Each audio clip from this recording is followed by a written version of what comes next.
Class? No, not so much that. I mean, I guess maybe it in the long run it probably looks like it is. I mean, because I don't know. Hadn't really thought about it.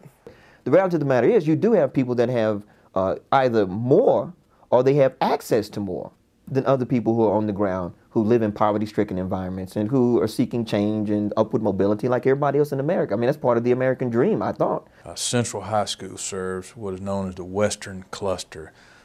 It's fed by one elementary school, two elementary schools, one middle school, and they're mostly on the west side of town. These schools, Western Cluster, are primarily fed by black students. It may be 100% black students. I'm zoned for Northridge. I don't know why I'm zoned for Northridge. I'm closer to Central, and I know a lot of white students who are closer to Central, but I know that Central only has a 1% white. Honestly, like I remember not having any white friends until I got to like Rock Quarry, which is on this side of town, because I always go to school on the black side of town, like on the west side or whatever. Northridge, its attendance area draws from a interesting geographical zone. The Northern Cluster serves students north of the river through what's called the Choice Zone. That's downtown Tuscaloosa, where students have the choice. They can go to Central or they can attend Northridge. You can't discuss race without discussing class. And so what you find when you have situations where white fight is taking place, it's that confluence of those issues together. When one non-white person moves into a predominantly white community, the assumption is that a lot of their cousins and kinfolk are going to follow soon thereafter. And depending on the group, they're going to sort of, in a very derogatory manner, say that they'll have 3, 4, 5 families living in one house, and pretty soon they're going to start spreading out throughout the next. So, you know, the white people are actually going to leave the neighborhood. I've never, to this day, dated a girl whose dad was okay with me. I've talked to white girls, actually. You know, I've talked to them and stuff like that, and I just never dated anyone. Any white girls, but I mean, I wouldn't care. I see people really, you know. If you fine, you fine. Like, never dated a black girl. I'm sure I would. I would definitely not be opposed to it, but I mean, you know, I haven't yet, but I wouldn't be opposed to it. Women's is women's. You don't have to put that in the interview. her dad started off, you know, kind of cool about it. I think it was, he was also her stepdad. And so there's actually one time when me and had got in a fight and, you know, kind of broke up for a little bit. And he told her that if I came around again, that he had a tree in the backyard picked out for me. So, yeah. I just think a lot of these kids grew up without the same educational motivation that a lot of the people I hung out with probably had. We have an AP initiatives are common for minority students. We have an initiative that pays for AP tests for our minority students, and we certainly encourage minorities to take AP classes. Why is it so few non-white children in these AP classes?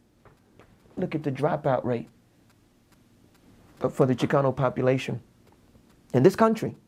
Look at the dropout rate for African Americans in this country. Anytime you're in an educational system and almost half of the African Americans drop out, almost half of the Chicanos drop out, it's not, you can't blame, don't blame the youth. Please, don't, whatever you do now, please don't blame the youth.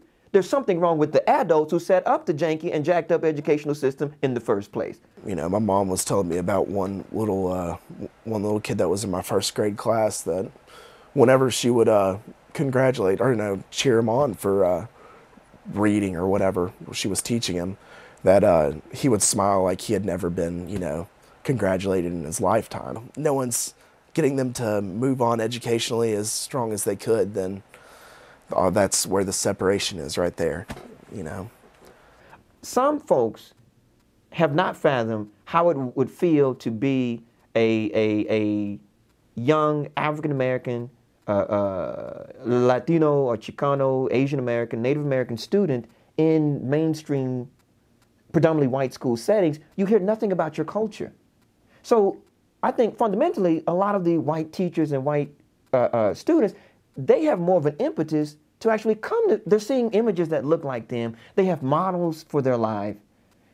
We get a page, a paragraph or two on Martin Luther King, and that's the end of it. That's what you learn, K through 12. And they say that's black history. I think, you know, as far as schools go, I mean, the best they can do is just, you know, keep everybody in the same room and treat everybody the same and give everybody the same amount of opportunities. That's about as much as they can do. I think, it's, you know, just as long as everybody's being treated equally and fairly, I think that's just the right thing to do. Well, in my classes, I seat people, you know, by their name so that there'll be some interaction. And when I do groups, I purposely make sure there's people from different cultures in each group so that they can interact, because I think it's important to understand people from different cultures and of different races and different interests. So, you know, I want students to be able to interact with each other. I remember prom, they tried, because prom, our senior year, was the first time we had a DJ and a band, because most of the black kids weren't going to proms because they would have a band every year and they weren't playing music that black kids like. So our senior year was the first time they had the DJ and the band. So I guess they attempted it, because I'm not gonna lie, I wasn't gonna go unless there was a DJ there. We need to get to the point where we're not needing to be sending each other away from each other, to where we can find, you know, harmony. Learn about different types of people that may not be present in the school. Learn about Black history and Latino history, and really try to have class discussions where students are talking to one another about their life experiences. That's what I try to do in my classes. Honestly, I think it's on the students, like for real, you know, it's all on the kids. Like I said, they wasn't pushing us away. Like I said, they were trying, like with things like bringing the DJs and stuff like that. They were trying to bring us together.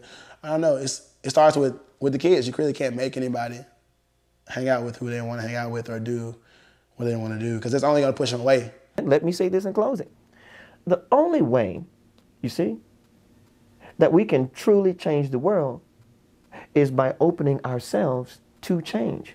We've got to change ourselves in order to change the world.